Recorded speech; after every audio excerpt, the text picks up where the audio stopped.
Sobre a crise política no Peru, nós vamos conversar agora com o professor de Relações Internacionais, João Estevam. João, muito boa noite.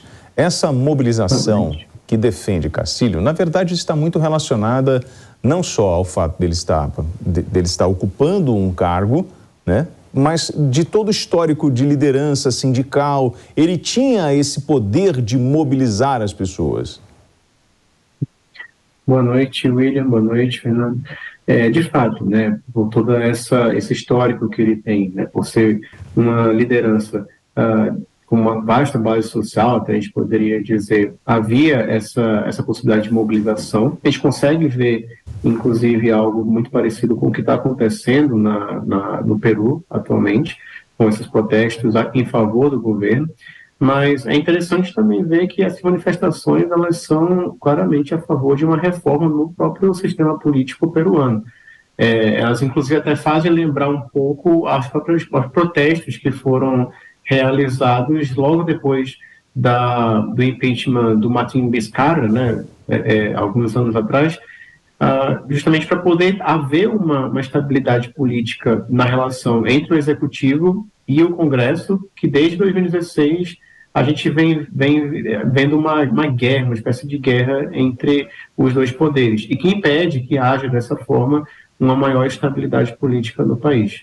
Bom, professor, eu estou com o comentarista PAN, Fernando Conrado. A palavra é sua, Conrado.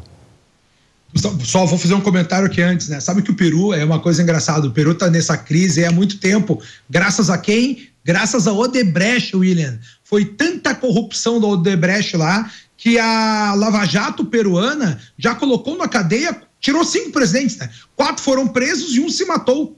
Então a gente tem, bom, depois a que concorreu ainda, que era filha do Fujimori, aquela Keiko Fujimori, também recebeu propina da Odebrecht. Foi por isso que esse cara ganhou, que é um cara de esquerda, popular, do interior lá, mas acabou chegando. E aí eu pergunto pro professor, como é que ele enxerga a repercussão disso aqui na América Latina? Porque a gente já viu esse mesmo estilo de golpe ser dado na Venezuela, a gente já viu essa mesma dinâmica acontecerem em outros lugares. O que a América Latina tem que as pessoas adoram dar um golpezinho, professor? Bom, eu diria que são dinâmicas locais, né, que a gente acaba sendo bem complicado de estabelecer uma norma comum. Mas o que eu diria é que uma questão que é central na América Latina, que a gente vai ver no caso da Venezuela, como você bem citou, Fernando, também no caso da Bolívia também, no caso, enfim, uma série de outros, do Peru agora, né, uma série de outros países que a gente consegue ver isso claramente, é essa fraqueza do próprio sistema político, né, do próprio Estado, inclusive. A questão da corrupção é uma questão também que é bem significativa, como você bem apontou. O sistema, cada vez mais se demonstra que o sistema político peruano, de fato, é um sistema político que é irrigado de dinheiro ilegal, de recursos ilegais, o que não é comum, certamente, apenas ao Peru, mas também a outros países da região. E essa debilidade também dos partidos políticos de um lado e do próprio Estado acaba também contribuindo para esse cenário de estabilização. E aí um dos recursos que se tem, né, até um recurso muito mal usado, muito mal calculado, até a gente poderia dizer no caso do Castilho, é de tentar radicalizar o movimento político, radicalizar o processo político, inclusive por meio de um golpe de Estado, como até você bem falou, né, em caso do Fujimorismo. O Alberto Fujimori também aconteceu a mesma coisa, inclusive logo que o Pedro Castilho fez esse tipo de coisa, fez esse tipo de ato político, isso já foi reportado do Fujimori. Então, é algo que vai se continuando especificamente no Peru, até por conta desse sistema político problemático que eles têm na relação entre o Congresso e o Executivo, mas que, devido a essa debilidade estrutural do Estado, a gente consegue ver isso também em outros países da região, infelizmente, né? Bom, eu queria só que o senhor me ajudasse a entender, o senhor como professor de Relações Internacionais, por que é tão difícil, né, a gente equalizar essa visão de que, do que é público e do que é privado, né? E aonde nós vamos encontrar uma sociedade hoje organizada, onde o lobby, por exemplo, ele é regulamentado e não existe essa confusão do que é meu e do que é do Estado? esse de fato é um problema político clássico aqui na região, que diversos autores já apontam como extremamente problemático.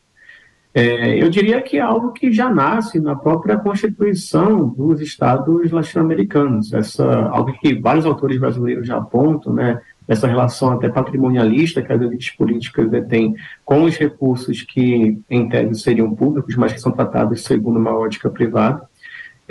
Isso é uma coisa que a gente vê muito claramente também no caso do Brasil, né, e é uma coisa que, o que é mais triste ainda, né, que acaba impactando todo o espectro político. E a gente vê isso muito no caso peruano, né? Independente se foi no caso do governo Fujimori, independente se foi no caso do governo do Castilho, independente do espectro político em que se encontra, isso é algo muito estrutural, que vem desde a própria formação do Estado latino-americano, né? Desde o século XIX, aliás, e que vai continuar sobre diferentes processos, é claro, mas que vai acabar continuando sendo desenvolvido ao longo do século XX e até chegar também ao século XXI. E isso é uma coisa que tem que ser atacada por meio de reformas políticas, de fato, né? Por meio de mudanças nas instituições, no modo também como as instituições elas são, de fato, fiscalizadas. E, claro, toda a criação também de uma cultura política que é muito importante, que tem que ser desenvolvida dessa responsabilidade por parte das elites políticas de tratar os recursos públicos como, né, pertencentes a toda a população e não apenas pertencentes àquela elite. Bom, eu queria agradecer o professor de Relações Internacionais, João Estevão. João, muito obrigado aí, o nosso tempo hoje está curto. Eu agradeço a gentileza dos seus esclarecimentos. Um bom descanso para o senhor. Muito obrigado, igualmente.